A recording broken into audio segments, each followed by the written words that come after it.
Donc, Bhagavad Gita, on, on continue. On est au chapitre 6. Donc, et ce chapitre 6, c'est un chapitre vraiment à part entière. C'est un chapitre dans le sens où qui a un sujet à lui-même, un sujet spécifique, qui est en gros la pratique de la méditation.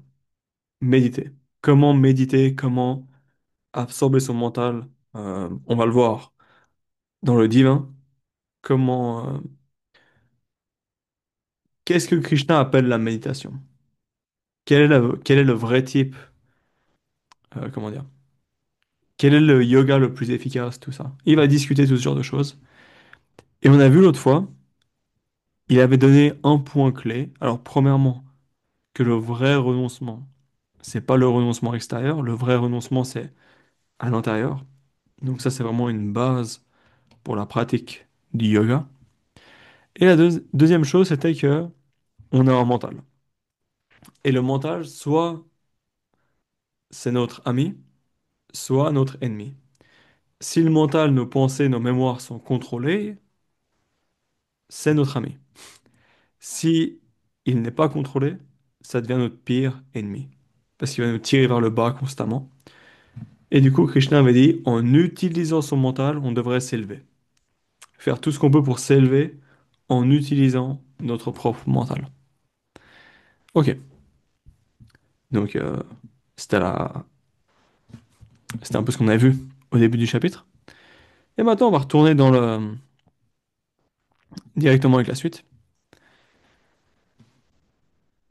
Où il est... Donc là, il parle du but de la méditation. Donc il dit lorsque le mental, une fois maîtrisé, repose uniquement dans le soi, libre de tout désir matériel, on peut dire que l'on est bien établi dans le yoga. En gros.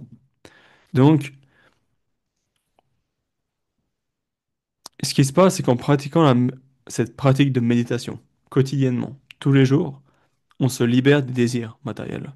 Qu'est-ce qui se passe? Les désirs, le mental est purifié, l'inconscient devient purifié, et et on se libère des désirs. Ouais. Et une fois que on est libre de désir, le mental peut rester établi dans le soi. Alors maintenant, je vous pose une question. Ça a été posé à Guruji comme question aussi. Qu'est-ce que ça veut dire? Parce que Krishna a parlé beaucoup de fois de placer son mental dans le soi. Qu'est-ce que ça veut dire ça, d'après vous? Comment on fait ça en pratique? Comment est-ce qu'on place le mental dans le soi en pratique? Bah, l'idéal, c'est de rester au niveau du troisième œil, en fait, dans une partie, et puis de viser le cœur en même temps. Enfin, c'est un peu complexe pour ça, mais je le verrais comme ça, en fait. Et comment je veux dire? Et en alignant les deux, d'avoir cette vision du maître, soit les pieds ou soit son visage, en fait. Ok, ok, ouais. Il y a une autre idée par là? Vous avez une autre idée de ce que ça peut vouloir dire en Par, pratique? Hein? par rapport de chanter le nom de Dieu, d'être absorbé totalement, que notre mental soit absorbé dans le chant de Dieu, de manière à ce que tout, ça va envahir notre soi et on va être constamment dedans avec cette vibration-là. Il y a de ça aussi. En gros, c'est vrai que de nos jours, surtout dans le yoga aujourd'hui, on entend beaucoup parler de ça. On se dit, ok, il faut mettre le mental, absorber le mental. Chitta, ça veut dire la conscience, le mental profond, l'absorber dans l'atma, dans l'âme. Absorber dans l'atma. Mais comment on fait ça? Et ça avait été posé à Guruji justement comme question. Et Guruji dit quand Krishna parle d'absorber le mental dans le soi, la manière dont les yogis le font, la manière dont c'est fait, c'est simplement de mettre ce mental sur une forme du divin. Parce qu'au final, le soi, c'est simplement une particule, une petite parcelle du divin. Et du coup, en mettant son mental sur Krishna, par exemple, qui est l'âme de l'âme, qui est le soi de chaque personne, qui est la vraie nature de chaque personne, ultimement, qui est le support de chaque être. C'est ça, mettre son mental dans le soi en pratique. Donc, en gros, se rappeler du divin constamment. Donc on a une forme du divin qu'on préfère, et avoir son mental sur la forme du divin, sur le nom du divin, oui. Quand on a un mantra, qu'on répète ce genre de choses. Tout ça, c'est justement mettre son mental dans le soi. C'est ça que ça veut dire. Et quand on arrive à faire ça, et qu'on est libre des désirs matériels, donc ça veut dire que le mental, il va pas à gauche à droite. D'un coup, on est calme, on veut rester là-dedans. On peut dire qu'on est bien établi dans le yoga. Et il dit comment il est ce mental. Quand il est libre de désirs, qui repose dans le soi, comment est-ce qu'il devient ce mental? Il dit le mental contrôlé du yogi, qui médite sur le soi, donc sur la forme du divin, dans ce sens-là, c'est comparable à une lampe qui ne vacille pas lorsqu'elle est à l'abri du vent. Donc imaginez-vous, vous avez une bougie et vous la mettez dans une petite, avec des protections tous les côtés. La flamme, elle va devenir euh, parfaitement stable. En réalité, la flamme, elle bouge extrêmement, extrêmement vite. C'est pas qu'elle bouge pas, mais elle bouge super vite, mais elle va pas à gauche à droite. Elle reste au même endroit. Il y a un mouvement extrêmement rapide, mais au même endroit. Ouais. Et pareil, le mental, il continue d'aller, mais il va que sur la forme du divin, seulement absorbé dans le divin, et du coup, ça vacille pas à gauche ou à droite. Et on reste établi, constant, pensée après pensée, seulement le souvenir du divin dans notre méditation. Et du coup, c'est comme une lampe qui ne vacille pas lorsqu'elle est à l'abri du vent. Oui, c'est l'idée. Ok pour ça?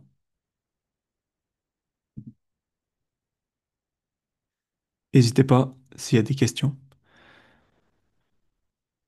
Et du coup, qu'est-ce qui se passe quand on fait ça? Parce que vraiment, c'est très systématique comme chapitre. Donc, lorsque le mental est maîtrisé, il repose dans le soi. Comment? Libre de tout désir. À quoi il ressemble? Il est comme une lampe qui ne vacille pas. Ok, qu'est-ce qui se passe du coup? Quand le mental qui est contrôlé par cette pratique du yoga perçoit le soi, on réalise qui on est réellement. Il découvre la béatitude de celui-ci. Non?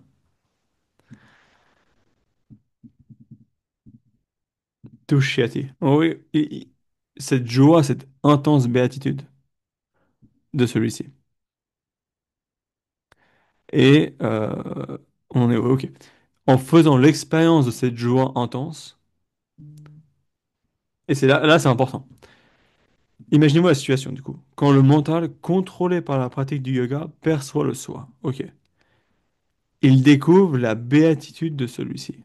Ok, donc là, cette joie immense, ce bonheur suprême, enfin ce bonheur suprême, ouais, qui s'éveille, qui est la nature même de l'âme. Qu'est-ce qui se passe? Cette expérience, elle est connue de l'intellect, bodhigramyam, mais par contre, atindriyam, mais pas connue des sens. Ouais.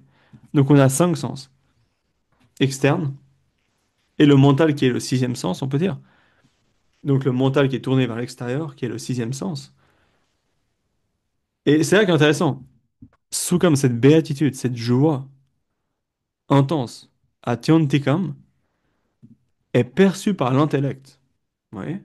Est perçue par la partie la plus raffinée du mental, de notre appareil psychologique, on va dire, qui nous permet d'interagir avec le monde.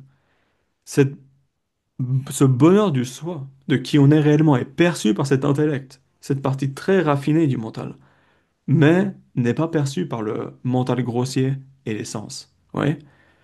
C'est une joie qui est intérieure. Et c'est ça le truc. Et c'est là qu'il faut bien comprendre l'idée.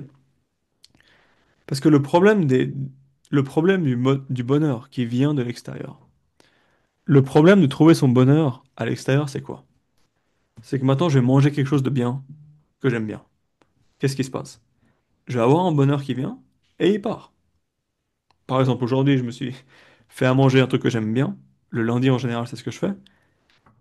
Et chaque semaine, je vois que le plaisir pour ce genre de choses, il disparaît.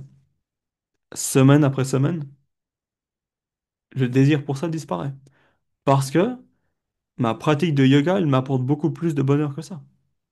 Et du coup, je suis là, ok, je peux aussi bien ne pas cuisiner et puis aller manger ce qui est disponible et me dédier à la pratique.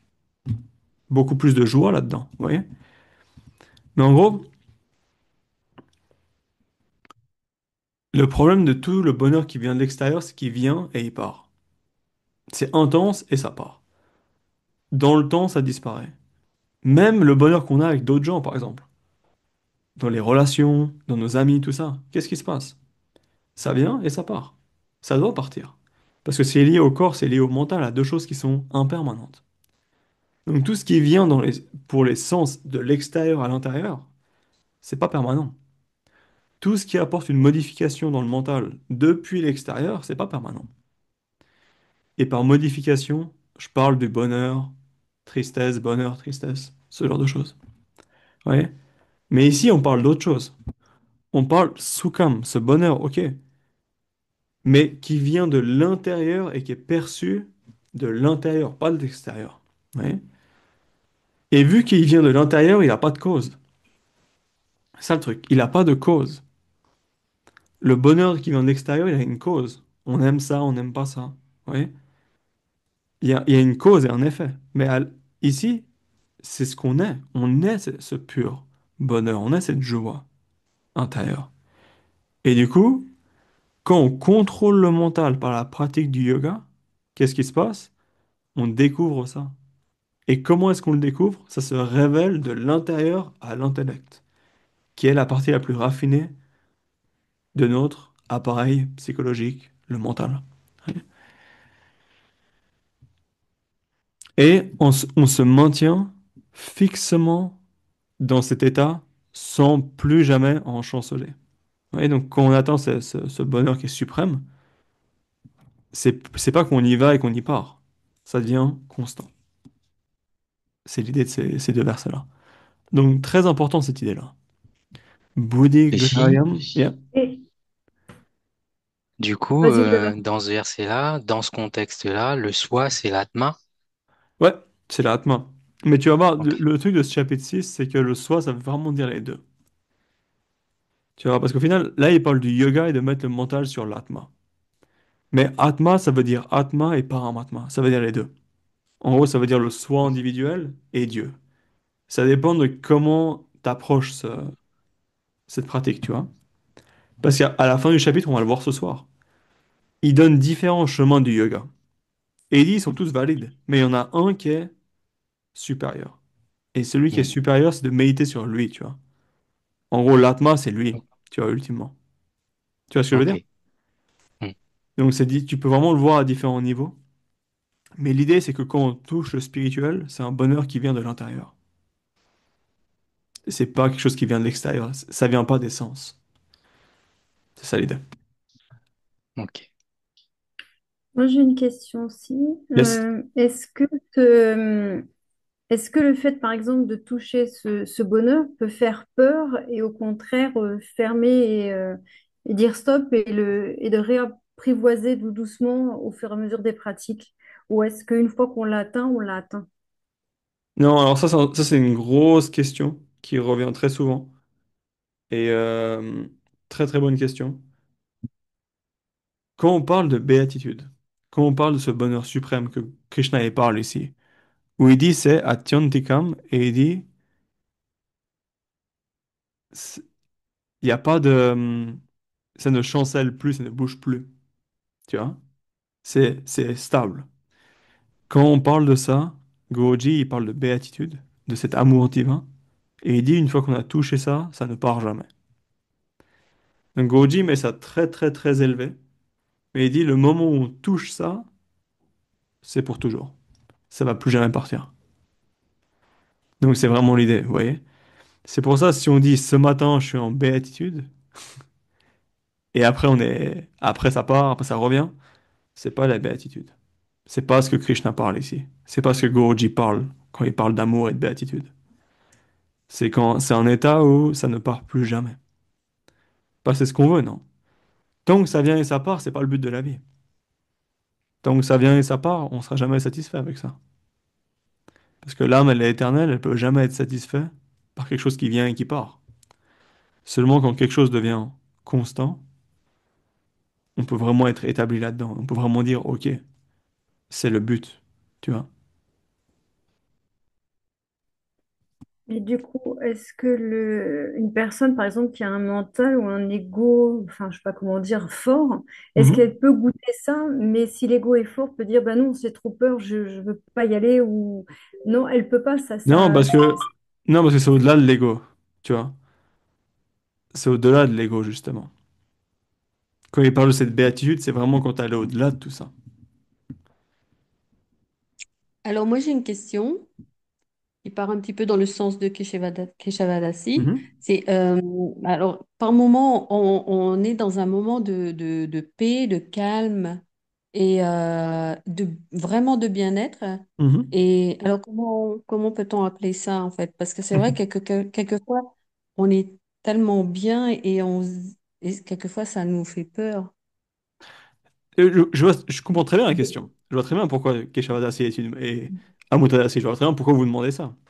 Mais ce que je veux juste essayer de faire, de mettre bien clair, c'est que, évidemment, une infinité d'expériences qu'on peut avoir. Avec Guruji aussi, j'ai eu ces expériences. Elle m'a donné ces expériences où, d'un coup, pendant un jour, 2 jours, c'était une paix complète, aucune, rien. Juste ce bonheur naturel, complète paix, le mental est complètement sans bouger, tout ça. Mais ça part après, tu vois.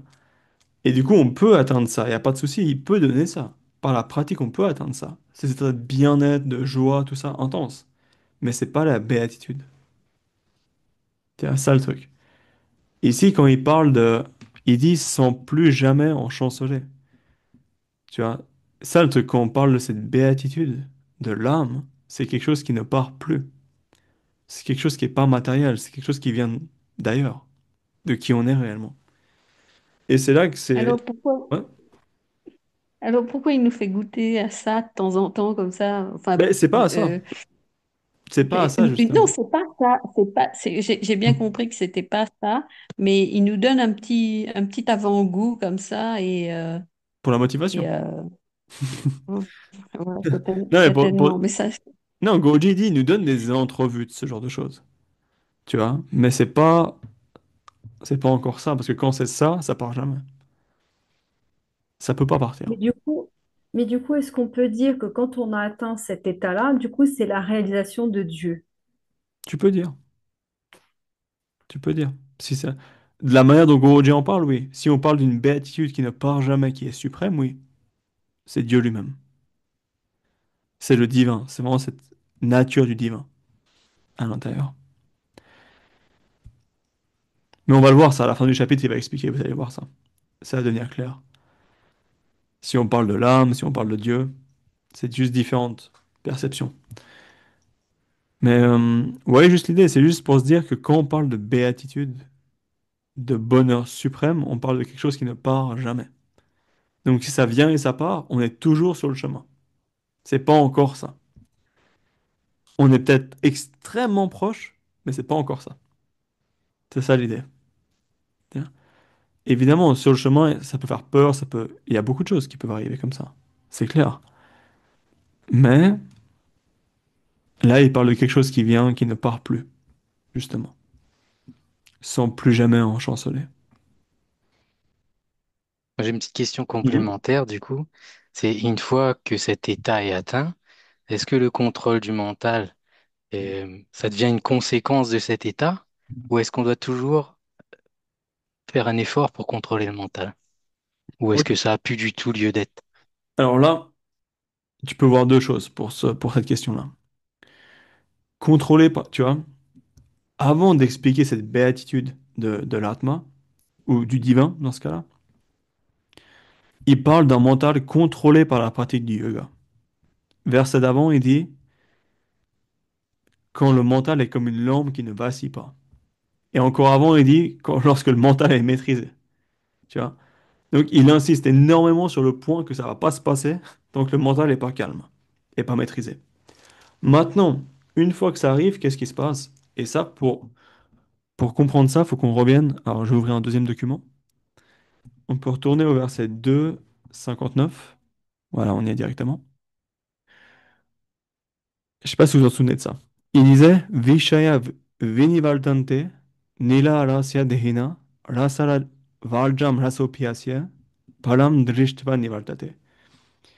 Cette partie-là. Il disait les objets des sens, donc les désirs, tout ça, même si on renonce à quelque chose. Maintenant, je me dis, ok, je vais arrêter de faire ça, je vais arrêter de manger ça, je vais arrêter de voir ça, je vais arrêter d'écouter ça.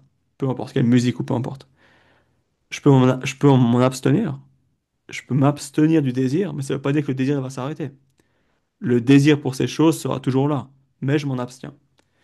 Mais et c'est ce qu'il dit du coup. Il dit, mais leur goût, le goût pour ces choses, il reste, même si on renonce. Mais il dit, une fois qu'on a vu le suprême, même le goût pour ces choses disparaît. Le désir pour ces choses disparaît à la source. Param drishtva. Drishtva, c'est-à-dire ayant vu. En ayant vu ce qui est param, c'est-à-dire ce qui est au-delà, qui est révélé à l'intellect, mais pas au sens. Tu vois? Une fois qu'on a vu ça, qu'est-ce qui se passe? Nivaltate, ça veut dire ça ne revient pas. Tu vois l'idée? Donc dans cet état-là, si on parle de l'état suprême, le désir pour les choses n'est plus là. Parce qu'à la racine même, ça a été coupé. Tu vois, l'ignorance, parce que quand on parle d'avidya ou qu'on parle d'ignorance, par exemple, la première forme d'ignorance, c'est quoi? C'est de s'identifier avec le corps. Et de cette identification, qu'est-ce qui se passe? Le désir, l'aversion et la peur. Raga, dvesha, bhaya. En gros, la peur qui s'éveille, le désir qui s'éveille et après la colère, évidemment, ce genre de choses. Mais ça vient tout de l'identification au corps. Mais dans ce cas-là, quand le soi il est perçu, quand la béatitude de l'âme elle est perçue, l'identification avec le corps elle disparaît aussi. Et du coup, la racine même de l'ignorance qui fait qu'on a des désirs pour le monde extérieur disparaît aussi. Tu vois ce que je veux dire? Ouais. En fait, ça fixe tout le travail qui a été fait avant, quoi. C'est ça. Spécialement quand on parle du divin. Si on prend l'Atma Mm. pour dire le divin, si on médite sur la forme de Krishna, tout ça. Si on parle seulement de qui on est nous-mêmes, le soi individuel, Guruji dit il y a encore la place pour l'ego pour revenir. C'est possible. Mm. Mais quand on parle de... On va le voir à la fin. Krishna il dit celui qui médite sur lui, dans ce cas-là, non. Dans ce cas-là, il n'y a pas de... Ça éradique tout désir. Ok. Ça peut être là, mais ça a plus de... Ça va pas tiré le mental, quoi. Celui qui atteint cet état réalise qu'il n'existe rien de plus élevé. En conséquence, rien ne peut le déloger de cette position, pas même de terribles souffrances. Oui. Et alors là, on peut parler de quelque chose que Guruji aujourd'hui, Paramahamsa Vishwananda, il a écrit sur la nature de la réalisation. Parce qu'on parle de réalisation, on parle de libération, on parle d'atteindre le soi, on parle d'atteindre Dieu. Mais qu'est-ce que ça veut dire tout ça? Et Guruji dit souvent, on s'imagine que libération ou réalisation, ça veut dire quelque chose qui change à l'extérieur. D'un coup, tout devient super heureux, d'un coup, ce genre de choses. Vous voyez? Ou on atteint quelque chose de différent. On a une idée de ce que ça veut dire le paradis, la libération, ce genre de choses. Mais Guruji dit, ça n'a rien à voir avec ça. Il dit la libération, la réalisation, percevoir le soi, ça veut dire que peu importe ce qui va se passer dans notre vie, on va pouvoir rester le même. Ouais. On va toujours être en paix, toujours être dans le bonheur, dans cet amour. Peu importe ce qui se passe, on va pas être, on va plus réagir pour ce genre de choses. On va rester équanime, immergé dans cet amour cette joie, cette paix. Vous voyez la différence? Et ça, Krishna a dit. En conséquence, rien ne peut le déloger, pas même de terribles souffrances. Pourquoi? Parce que cet état intérieur, il est beaucoup plus fort que ça. Donc ça, c'est vraiment un verset aussi qui est vraiment intéressant de la manière dont il l'explique.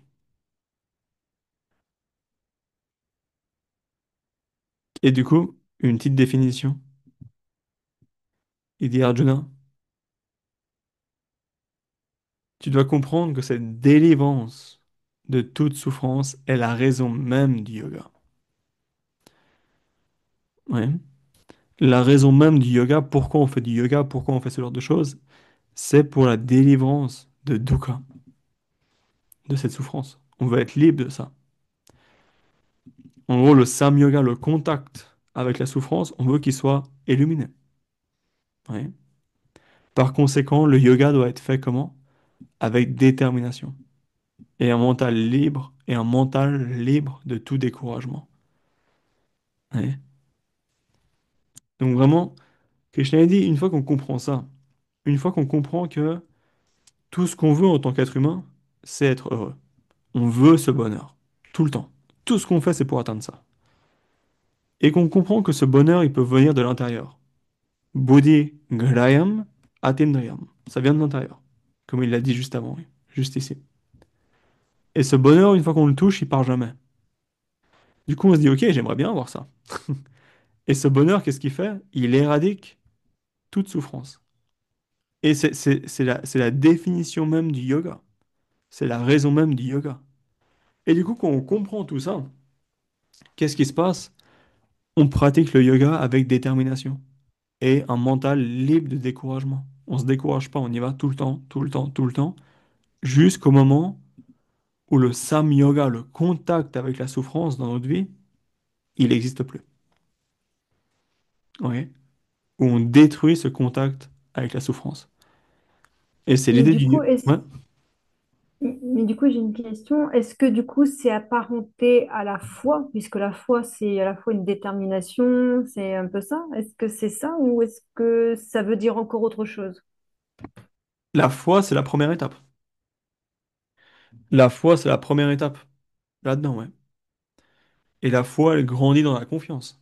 Tu vois, ça passe de la foi à la confiance, tu vois.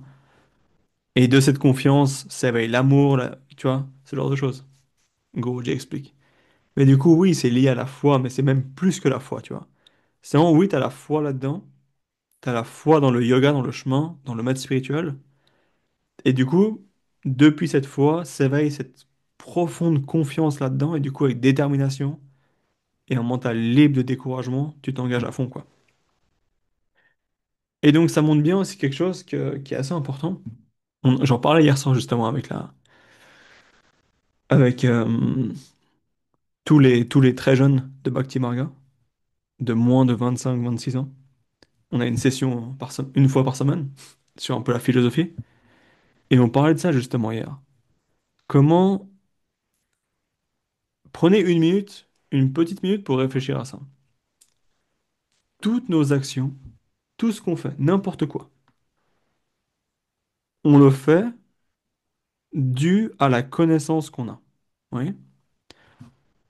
On a un certain niveau de connaissance ou une certaine forme de connaissance, et du coup, on va agir d'une manière ou d'une autre. Vous voyez. Si une personne agit différemment d'une autre personne, c'est en accord avec sa connaissance qu'elle a. Ce qu'elle connaît, elle va agir de cette manière-là. Ce qu'elle connaît pas, elle va pas pouvoir agir de cette manière-là. Vous voyez? Juste pensez à ça. À quel point nos actions sont complètement déterminées par la qualité de notre connaissance, de la réalité du monde, en gros. Vous voyez. Et c'est ça que Krishna aime bien dire ici. Quand on étudie la Bhagavad Gita, quand on étudie les enseignements, qui sont pas matériels, c'est quelque chose. Dans ces enseignements-là, la Bhagavad Gita, il y a une Shakti, il y a un pouvoir, une puissance. Ça a été parlé par Krishna lui-même. Ça a été commenté par Paramahamsa Vishwananda et tous les grands maîtres spirituels de l'Inde. Il y a un grand, grand, grand. Il y a une raison pour ça. Il y a une force là-dedans. Et quand vraiment on médite sur ces versets, qu'on essaie de comprendre ce qu'il veut dire là, Qu'est-ce qu'il veut dire par là? Il dit, quand on contrôle ce mental, d'un coup, il y a une paix, une joie qui s'éveille. Cette joie, elle est atyantikam, elle part pas comme ça. Et on peut pas chanceler là-dedans. On se dit, ok, il faut trouver ça, non? Et dukkha, ça, ça nous sépare de toute souffrance. Et du coup, on se dit, mais ok, c'est ça que je veux. Ouais. Si vraiment on médite là-dessus avec le temps, c'est pas en une seconde, mais avec le temps, plus on médite là-dessus, justement. Et du coup, qu'est-ce qui se passe? Une fois que la connaissance qu'on a à l'intérieur aura changé, qu'on se sera informé correctement, qu'on aura étudié proprement les Écritures, par exemple, spécialement les enseignements du maître spirituel, Paramahamsa Vishananda, les Écritures comme la Bhagavad Gita, le Srimad Bhagavatam, ou n'importe quel texte sacré en soi, ça nous informe d'une manière qui fait que nos actions vont changer. Notre connaissance, elle change, et vu que la connaissance donne lieu à des actions, nos actions changent. Oui. Et du coup, en comprenant ce que Krishna explique ici, qu'est-ce qui se passe? Par conséquent, on pratique avec détermination et sans découragement. Oui. Vous voyez ce que je veux dire par là? Ça a du sens, comme, comme idée. C'est c'est vraiment l'idée de... C'est important ce truc-là. Parce que c'est pas pour Alors, rien que... Hein? quand on parle de souffrance, c'est à la fois la souffrance physique, c'est à la fois la souffrance morale. Mhm. C'est les deux. C'est quel type de souffrance en fait? Combien il y a de types de souffrance? D'après toi? D'après vous? Combien? Peu importe ce qui... Ben, je dirais qu'il y en a au moins une qui est la souffrance on va dire du mental, de l'âme qui n'accepte pas au divin. Et après, ça découle la souffrance physique. Ok. Une autre idée?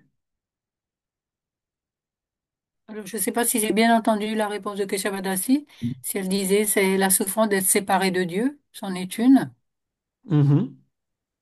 C'est peut-être la même, j'ai pas bien compris ce qu'elle a dit.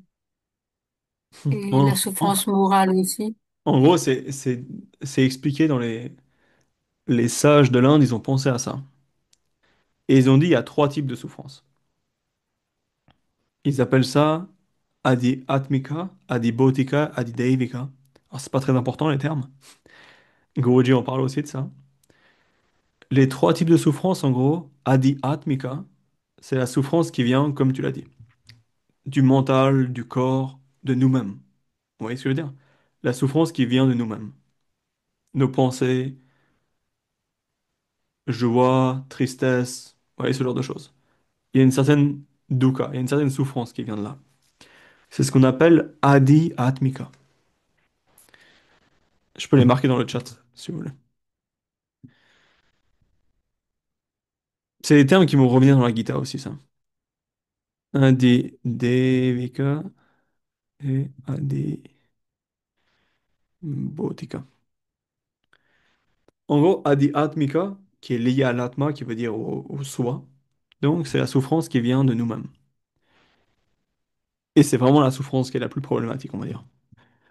Adi Bhotika, la troisième dans la liste, mais je la fais en deuxième. Adibodhika, c'est la souffrance qui vient due à d'autres personnes. Par exemple, le voisin. Quand on n'aime pas notre voisin. Si on n'aime pas, si, ça peut être le mari, la famille, peu importe. Oui, quand une souffrance vient de quelqu'un d'autre, c'est le deuxième type de souffrance. Ou bien, on traverse la route et il y a un serpent. Et le serpent, il nous mord. Ok. Il y a un type de souffrance. C'est ce qui vient de quelque chose d'autre. Adibodhika. Ou on croise un requin dans l'océan, ou ce genre de choses. Ça peut arriver. Apparemment, à La Réunion, apparemment, ça arrive beaucoup. Ce que je peux comprendre. Mais en gros, ouais, Adiboteka. C'est la souffrance qui vient de quelqu'un d'autre. Et troisième, Adideivika, c'est la souffrance qui vient des éléments naturels. Par exemple, il y a un tremblement de terre, une éruption d'un volcan, une tornade, une tempête, on peut rien faire. C'est la faute de personne, c'est pas nous, c'est pas, ça vient pas de nous, ça vient pas des autres, ça vient des forces de la nature. Donc voilà, on a trois types de souffrance là-dedans. Et quand on dit que on se sépare de toute souffrance, ça veut dire que la souffrance qui est intérieure, ouais, du mental, tout ça, elle est détruite. On se sépare de ça. Et ça veut dire que, et c'est vraiment intéressant comme question, parce que quand on dit rien ne peut le déloger de cette position, pas même de terribles souffrances. Ouais. Donc l'idée, c'est pas qu'il va plus y avoir. Ouais, c'est pas que ces trois causes vont disparaître. Alors évidemment, tout ce qui vient du mental, la souffrance qui est du mental, évidemment, elle disparaît. Parce que le mental est contrôlé. Mais ça veut pas dire que le corps va pas souffrir. Ça veut pas dire que les gens, ça veut pas dire que le voisin va pas nous faire souffrir. Ça veut pas dire qu'un requin va pas nous mordre. Ouais. Ça veut pas dire qu'il y aura pas de tempête. C'est pas ça. Mais le Sam-yoga, ce nom, ce terme ici, Sam-yoga, le contact, le fait que quand ça vient, on commence à souffrir. C'est ça qui disparaît. Ouais. Que notre mental se mette dans l'état de souffrance dû à ces choses-là. C'est ça qui se passe plus. Parce que du coup, on est immergé dans ce bonheur intérieur, qui est Buddhi Graham, qui vient de l'intérieur. Et vu qu'il vient de l'intérieur, tout ce qui se passe à l'extérieur, on n'a pas le contact avec ça. Ouais, le mental, il reste satisfait à l'intérieur et non pas à l'extérieur. Et du coup, toutes ces souffrances qui viennent de l'extérieur, on n'a pas le samyoga, on n'a pas le contact avec ça. Tu vois? Mais du coup, est-ce que ça peut... Je suis désolée, je suis pleine de questions, ça me passe un petit T'as peu. raison, c'est parfait, c'est parfait. Mais du coup, est-ce que ça veut dire, ou ça pourrait dire qu'on devient indifférent ou intouchable de cela? Enfin, quel mot, enfin, quel, Tu, si tu parles indifférent dans le sens positif, oui.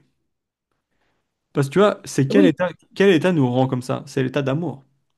Tu vois, c'est quand on touche quand on parle de béatitude, on parle de l'amour. Et on parle pas de l'amour qu'on connaît, on parle de l'amour divin. Donc cette suprême joie, béatitude, c'est cet amour. Et évidemment, du coup, on a cet amour pour tout le monde, mais on n'est pas touché par ce que les gens y font. On n'est pas touché par ce qui se passe autour de nous. Peu importe ce qui se passe dans le corps, chez les gens, dans la nature, ça va pas nous créer de la souffrance. Ouais.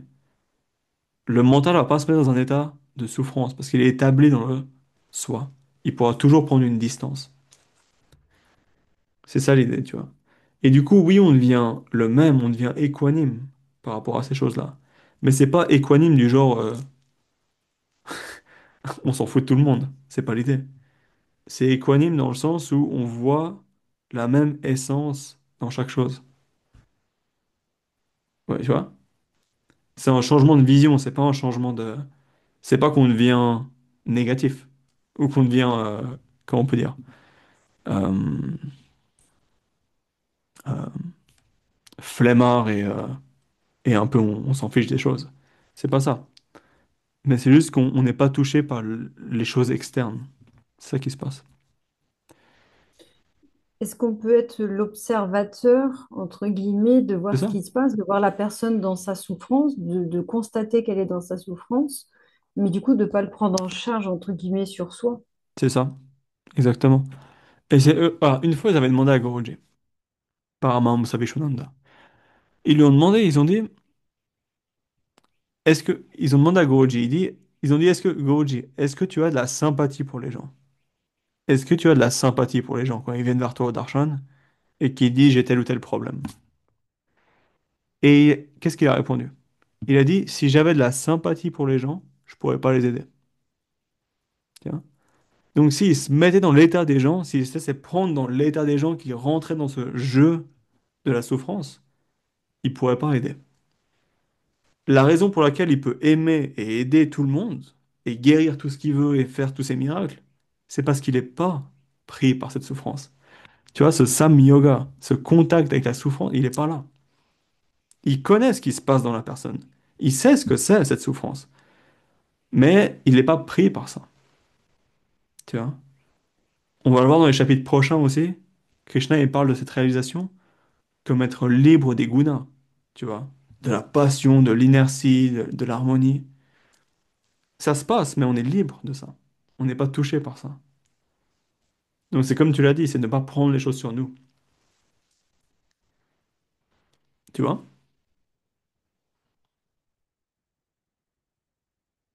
C'est vraiment cette idée-là. Krishna, il est vraiment... C'est vraiment, vraiment intéressant la psychologie de Krishna, parce que c'est très, très, très terre à terre. Très terre à terre comme idée. Tu vois? Et très saine, dans un sens. Tu vois, très... ni trop, ni pas assez. C'est très... Comment on peut dire? Ouais, j'ai pas le mot pour décrire ce que c'est, mais c'est extrêmement profond quand on y pense, cette idée-là. Et quand on lit la Bhagavad Gita, on se rend compte qu'il y a beaucoup, beaucoup, beaucoup de choses qu'on s'imagine sur la spiritualité, qu'on s'imagine de comment la spiritualité devrait être. Mais en réalité, c'est pas vraiment comme ça. Ouais. Il y a plein de choses qui sont différentes de comment on pense. Et justement, c'est atteindre cette équanimité par rapport aux choses. Et pouvoir aider vraiment les gens à travers cette équanimité, parce qu'on n'est plus touché par la souffrance. C'est vraiment des choses qui sont importantes, ça, pour Krishna. Donc il en parle. Et du coup, la question dans le chat, c'était, est-ce qu'on peut dire que les martyrs sikhs chrétiens étaient établis dans cet état de béatitude et au-delà de toute souffrance? Alors, Guruji, dans les tweets, quand il parle de ça, il dit, faut pas penser que les martyrs, ils sentent rien. Faut pas penser que les martyrs, ils souffraient pas. Évidemment qu'ils souffrent. Mais dû à l'état dans lequel qu'ils ont atteint, alors il y a plusieurs histoires. Certains, ils ne ressentent rien, c'est vrai. Il y a aussi ces histoires-là. Mais la plupart du temps, ils ressentent quelque chose. Ils souffrent extérieurement. Mais leur mental, il se fait pas prendre par ça. De nouveau, le contact avec la souffrance, il n'est pas là. Ils restent établis dans leur foi. Donc ils peuvent ressentir la souffrance, mais ça ne fait pas chanceler le mental, comme on l'a vu avant, dans le verset précédent. Donc c'est plutôt comme ça.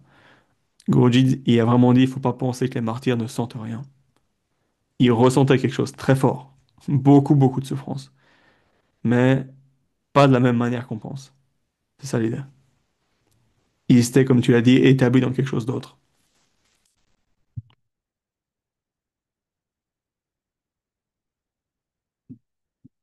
Ok? Pour ça. Et du coup, il devrait être fait. C'était quoi du coup? Ah ouais. Le yoga devrait être fait tout en renonçant à tout désir pour les choses matérielles et en restreignant ses sens aux seuls moyens du mental. Donc, on prend le mental, on restreint les sens. Qu'est-ce qu'on écoute? Qu'est-ce qu'on regarde? Qu'est-ce qu'on mange? Qu'est-ce qu'on touche? Qu'est-ce qu'on sent? On va dire. On va contrôler ça. On va vraiment éviter les excès, comme Krishna a dit. Pas trop manger, pas jeûner trop souvent, pas trop jeûner, pas manger en excès, pas trop dormir, pas rester éveillé trop longtemps. Les deux. On va vraiment se ramener à cet état d'harmonie. Contrôler les sens, se ramener en harmonie et du coup mettre le mental à l'intérieur. Et à l'aide de l'intellect qui est fermement résolu. Ouais. Et ça, c'est un point qui ramène depuis le chapitre 2, 3, 4, 5, que quand on parle de karma yoga, quand on parle de yoga, quand on parle du yoga de l'action dans le monde, on fait ce qu'on a à faire, mais on reste établi dans le but de la vie. On perd pas de vue ce qu'on veut faire. Le plus important, c'est ça, c'est l'intellect qui est fermement résolu. Et ça vient par la pratique de tous les jours, par la connaissance, ultimement par cet amour pour le divin qui s'éveille de ça. Le détachement qui s'éveille de ça. Du coup, l'intellect, il devient fermement résolu. Pas à pas, il faut se centrer en soi-même. Oui, pas à pas. Ayant focalisé le mental sur le soi, il ne faut penser à rien d'autre. Donc là, il parle vraiment de s'asseoir, méditer. Petit à petit, le mental, il se calme et on devrait se focaliser seulement sur le divin. Le nom de Dieu, Shaivitala Giridhari Parabrahmane Namaha, le mantra, la forme du divin, et se libérer de toute autre pensée. Alors, c'est pas facile, ça, c'est vraiment pas facile, mais comme il a dit, pas à pas, étape par étape, ça peut marcher. Quel que soit l'endroit où part vagabonder ce mental, inconstant et instable, chanchala, c'est-à-dire qu'il bouge tout le temps, il faut le ramener sous contrôle, le gardant uniquement fixé sur le soi. Donc, le verset pratique de ce chapitre, un des versets les plus pratiques, c'est ça. On médite, on fait notre pratique spirituelle, et le mental, il part vagabonder. Parce qu'il est quoi? Parce qu'il est inconstant, parce qu'il est instable, c'est vrai, tout le temps. Qu'est-ce qu'il faut faire? Faut pas se décourager, comme il l'a dit ici, et garder la détermination.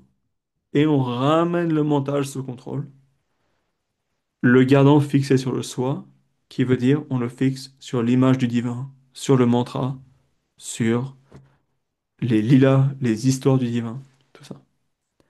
Et petit à petit, pas à pas, le mental, il se centre dans la divinité, dans le divin. Quand le yogi a dominé ses passions et se focalise sur le Seigneur, ouais, du coup, là, il vient directement l'expliquer, sans être contaminé par le matériel, quand son mental se tient immobile, il fait l'expérience du plus grand bonheur. Ouais. Donc, quand le yogi a contrôlé ses passions et qu'il se focalise sur le Seigneur, donc ça on avait vu, pas contaminé par le matériel, le mental devient immobile. Ok. Et du coup, l'expérience du plus grand bonheur, elle vient. Donc, l'expérience du plus grand bonheur, elle vient quand le mental devient fixe, calme.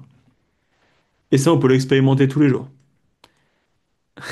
On peut essayer, on peut se poser,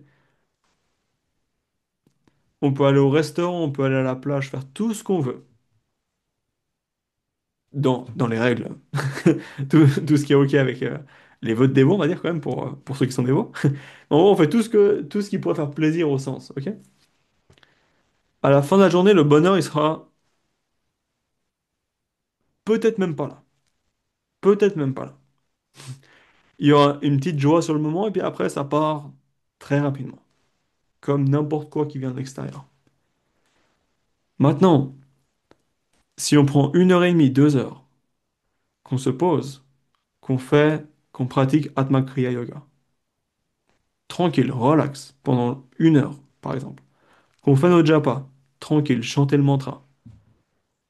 Au début, le mental, il se bat, mais une fois que le mental, il se centre dans le soi, le bonheur et la satisfaction qui s'éveille de ce moment-là,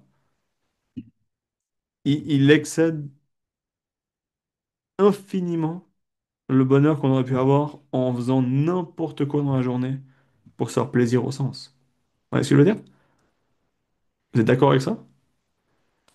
Il y a des moments, c'est pas tous les jours, mais quand on fait notre pratique spirituelle, des fois le mental il clique, le mental il se calme. Des fois. Pas tout le temps, mais. Et quand ça se passe, le bonheur qui vient, tout est là. On n'a plus envie de rien, tout est là. Oui. Et c'est ça le truc. L'idée c'est vraiment d'être établi là-dedans tout le temps. Oui, il y a plus, il y a plus besoin d'aller chercher des trucs à l'extérieur tout le temps. Parce que c'est pas. Il y a plus. Et du coup, j'ai une question Ouais. là-dessus. Euh, mais ça, tu parles, c'est quand c'est la pratique de la sadhana principalement, entre guillemets. Mais on vit dans la société, on fait plein de choses. Et comment rester dans cet état-là, euh, H24, entre guillemets, de jour comme de nuit, puisque la partie sommeil aussi, est aussi incluse dedans. Parce que tout à l'heure, tu parlais d'équilibrer le sommeil, la nourriture et tout ça. C'est ça.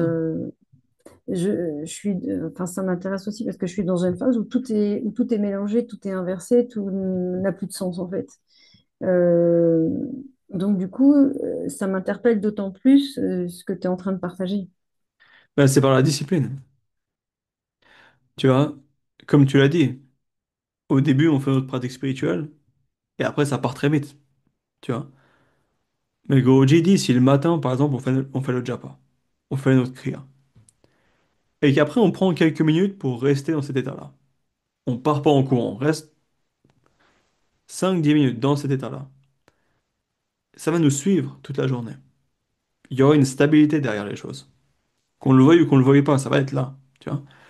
Et petit à petit, le mental se transforme, petit à petit, il se calme, et du coup, toute la journée, ça reste comme ça. Tu vois, je peux pas parler pour vous, je peux que parler pour moi, mais si je regarde ma vie maintenant, l'état l- constant, on va dire, la, la base constante de comment je me sens, comparé à comment c'était il y a 10 ans, disons, avant que je commence le chemin spirituel, ça n'a rien à voir. Ça n'a absolument rien à voir. Et c'est pas seulement quand je fais mon kriya ou quand je fais un pratique spirituel, c'est constamment comme ça. Pourquoi? Parce que petit à petit, on transforme le mental et du coup, le mental, il reste comme ça constamment.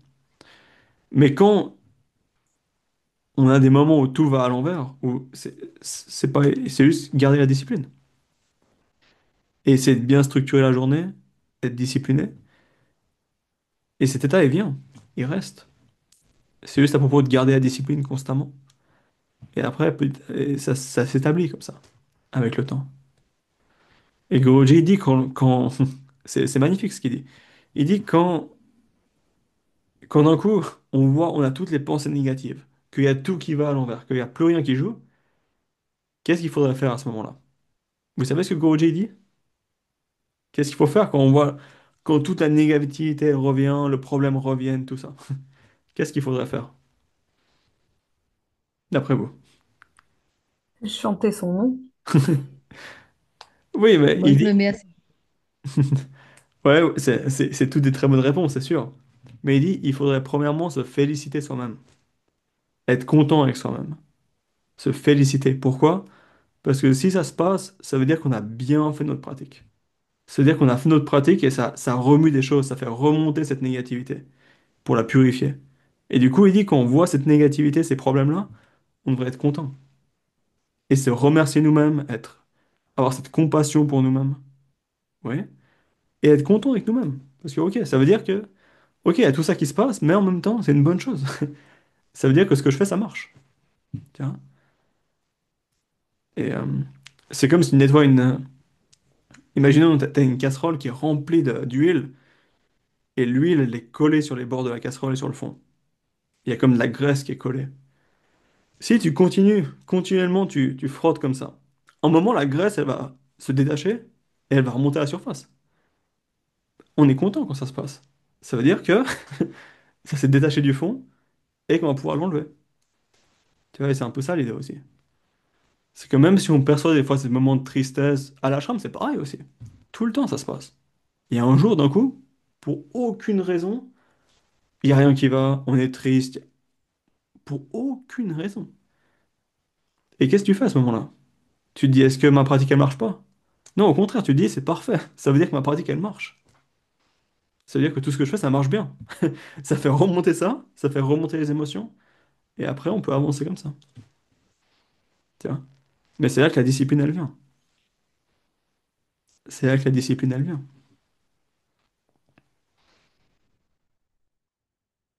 C'est pas vraiment c'est pas se mettre de la pression. C'est simplement être constant. Krishna, il avait dit ça, non? Dans les versets précédents. Ou bien même dans les versets suivants, peut-être. Attendez. Ouais. J'ai sauté quelques versets là. On reviendra là. On va finir là-dessus. Mais on reviendra sur les autres. La semaine prochaine. Il dit, oui, ce mental, il est chaotique. Il est difficile à contrôler. Mais on peut le contrôler par quoi? Il donne deux qualités. Vairagya, renoncement, et abhyasa. Abhyasa, ça veut dire une pratique constante, une discipline constante. Ouais. Donc c'est vraiment ça. Peu importe ce qui se passe, on garde la pratique constante et ce bonheur, comme Krishna l'a dit, va s'établir. C'est là que la foi, elle vient. C'est là que la confiance, elle vient. On se dit, ok, c'est le chemin que Krishna expliquait, c'est le chemin que Guruji explique, c'est le chemin que les yogis ont pris, et on a la foi là-dedans. Et du coup, on pratique sans découragement, avec force, avec discipline, et ça va s'établir. Et il parle pas d'un yoga pour les gens qui partent dans la forêt. Depuis le premier verset du chapitre 2, il critique tout le temps ceux qui partent dans la forêt, qui arrêtent de faire leurs devoirs dans le monde. Il dit, le meilleur des yogis, c'est celui qui vit dans le monde, le meilleur des yogis, c'est lui, le meilleur des yogis, c'est lui, celui qui continue à s'engager, celui qui fait son devoir. Donc il parle pas d'un bonheur qui est atteint par ceux qui s'éloignent de tout. Il parle du bonheur qui vient par en faisant sa pratique spirituelle et en faisant son devoir. Oui, de tous les jours.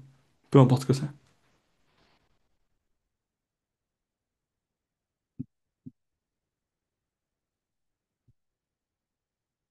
Ok là-dessus? Ça a du sens comme truc? Un petit peu? Comme concept? Ouais, une petite remarque, ça a du sens, mais c'est un peu dur à encaisser. C'est vrai que par rapport à d'autres moments de cours qu'on a eu ensemble, moi, ça me laisse un petit peu dubitatif, dans le sens où on a l'impression de travailler des connaissances, de travailler des pratiques, justement pour atteindre une certaine béatitude. Et dans ce que tu viens de dire, c'est quand il y a toute cette graisse de vie qui est collée, qui se décolle et dans lequel on se mélange, qu'il faudrait être le plus équanime. Et ça n'est pas facile, en fait. C'est extrêmement difficile. On est tous pareils, on est tous pareils. Mais c'est là qu'il parle de discipline. Parce que tu vois, la discipline, c'est pas difficile si tout va bien. Parce que je veux dire, c'est justement, c'est quand les choses se passent, c'est là que c'est là. Et ça, j'ai vu dans mon expérience avec Goroji, c'est ça. Les moments où j'ai le plus évolué, le plus changé, c'est les moments où d'un coup, il a fait en sorte que d'un coup, toute confusion complète, tout qui... Et ça dure 2 semaines, 3 semaines, mais après, waouh, c'est complètement différent. Après, on est une nouvelle personne, quoi. Mais, et du coup, de plus en plus, cette joie peut s'éveiller constamment. Mais ça passe aussi par enlever tout ce qui est l'inverse de ça. Tous les obstacles. Oui. Et c'est aussi une joie d'un côté.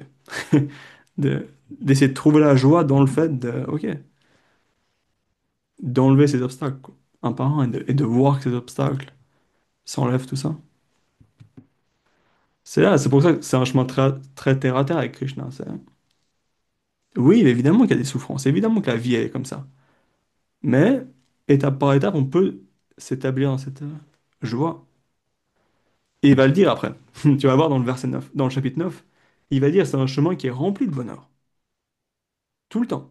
Mais, évidemment qu'il y a des moments où ça. Il y a du remous, ce genre de choses. C'est normal.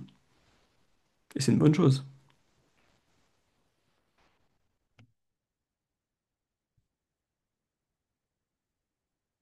Ok, pour ce soir. J'ai une dernière Ouais, question. dis-moi, dis-moi. Ça dure combien de temps? Non, mais ça dépend, tu vois, mais ça dépend de comment on gère les choses aussi. Tu vois, parce qu'il y a aussi. C'est là que je pense qu'il y a aussi deux choses qu'il ne faut pas confondre. Il y a le processus au travers duquel on doit passer. Tu vois. Il y a le processus qui doit se passer. Ok. Telle ou telle émotion va ressortir, telle ou telle situation va se présenter. On a du karma, on a une situation extérieure, ça va amener des problèmes, ça c'est clair. Il n'y a pas de, il y a pas de doute là-dessus. Tout le temps, ça vient, ça part. Ça va amener du bonheur, ça va amener de la souffrance, tout le temps. Après, la deuxième chose, qui, je pense, c'est là que c'est bien de faire l'introspection. Est-ce que nous-mêmes, on rajoute de la souffrance non nécessaire? Est-ce que nous-mêmes, on rend le problème plus grand que ce qu'il est? Tu vois, c'est ça la question du coup après. Parce que souvent, le problème, il est moins grand que ce qu'il apparaît.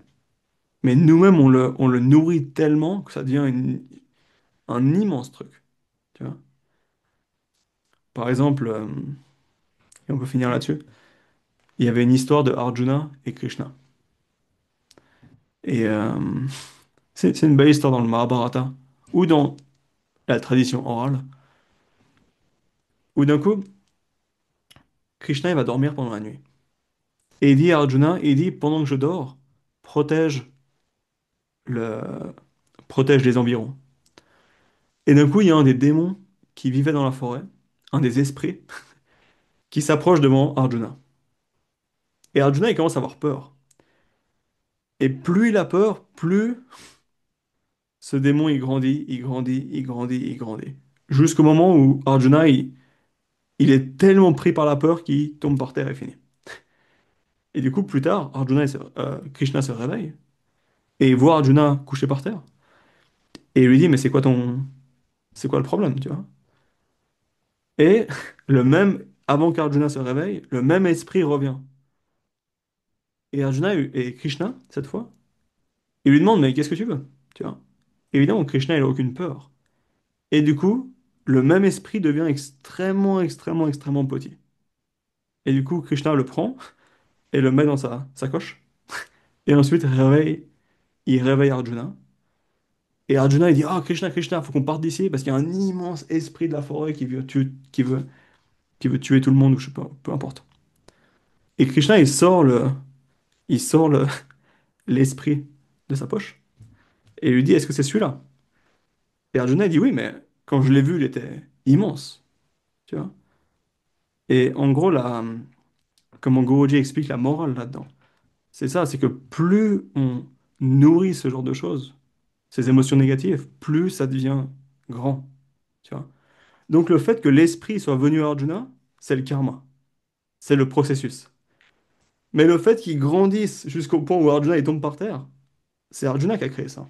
C'est pas l'esprit, tu vois. Et c'est là le truc de s'observer soi-même. Et je vois ça, les 2 dernières semaines, pour moi, c'était vraiment ça. Je devais m'analyser tous les jours. Est-ce que c'est moi qui crée...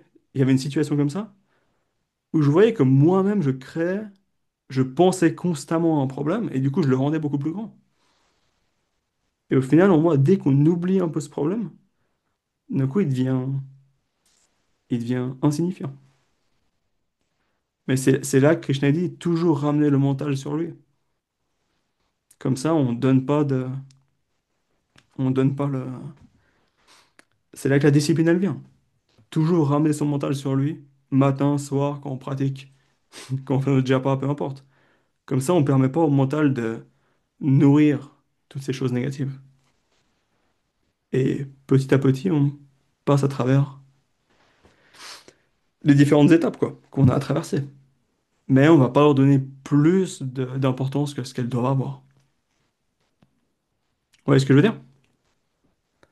Par là. Donc c'est aussi ça. Donc ça dure le temps ça dure le temps que ça doit durer. Mais ça dure aussi combien nous on veut que ça dure. C'est à quel point est-ce que nous on veut nourrir ce genre de choses. C'est dit qu'une maladie, elle peut disparaître quand on commence à l'ignorer. Pas dans un sens négatif, mais quand on arrête de porter de l'attention constante sur ah j'ai ce problème, il part de lui-même. De lui-même, il s'enlève. Et plus on met d'attention là-dessus, plus ça devient un problème. Comme Guruji dit, là où on met notre mental, ça devient notre réalité. Là où le mental y va, ça devient notre réalité. Et du coup, il faut mettre le mental sur le divin. Et du coup, ça devient notre réalité. C'est c'est ça, vraiment l'idée de ce yoga dont Krishna y parle. Ok? Pour ça? On va y venir après, vous allez voir. Évidemment, la pratique de la méditation, c'est quelque chose, quoi. Méditer, c'est toujours une pratique assez austère et qui... Évidemment, quand on parle du bonheur, on parle aussi de tout ce qui vient avant le bonheur, qui n'est pas forcément le bonheur, justement. Ouais, c'est tout un chemin pour arriver à là, comme Krishna a dit, pour focaliser le mental sur lui.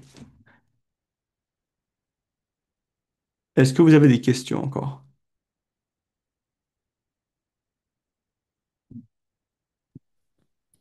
Je pense que ça va aller. Ça va arriver. Mais c'est l'idée, c'est simplement. Je sais pas, je peux même pas te dire combien de fois j'ai entendu des gens qui avaient toutes sortes de problèmes parler à Guruji, lui demander comment je peux régler ce problème.